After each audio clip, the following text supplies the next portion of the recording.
objective evidence that will link these perpetrators to the commission of this offence. Obviously, when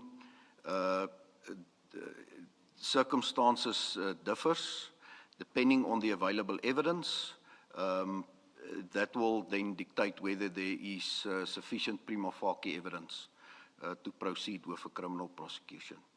But especially with rip-on, rip-off methodology, it's extremely difficult to get to a prosecution stage. Thank you. General Paragraph 49. The officers attending to the crime scene alleged that the crime scene became busy and therefore a decision was made to process the exhibits at the Sipingo SAPS. However, the officers had to secure the integrity of the crime scene by cordoning it off. Since no photographs were taken of the location of the container and no sketch plan of the crime scene has been produced, it's difficult to verify that processing the crime scene could have been disturbed by the activity at the depot. And before you continue, let's just understand this, the crime scene we're talking about is the container. That's correct, Commissioners. Okay. So can you just comment on this explanation as to why there wasn't any processing done at the crime scene and what processing ought to have been done at the crime scene?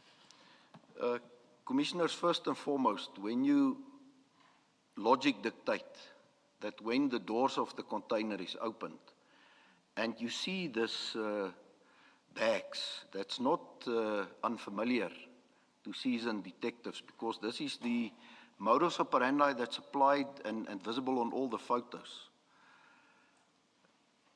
If I was at that crime scene, I would have closed the doors of the container, properly cordoned off the scene, and then requested the LCRC to arrive at the scene, obviously also requested perhaps a K9 dog for a further search of the area, and waited until they arrived before I proceeded with the scene. The preservation of the evidence at the crime scene is your only chance of being successful with the investigation. And therefore it's critical to make optimally use of all the possible leads, forensic leads that can be collected from that crime scene.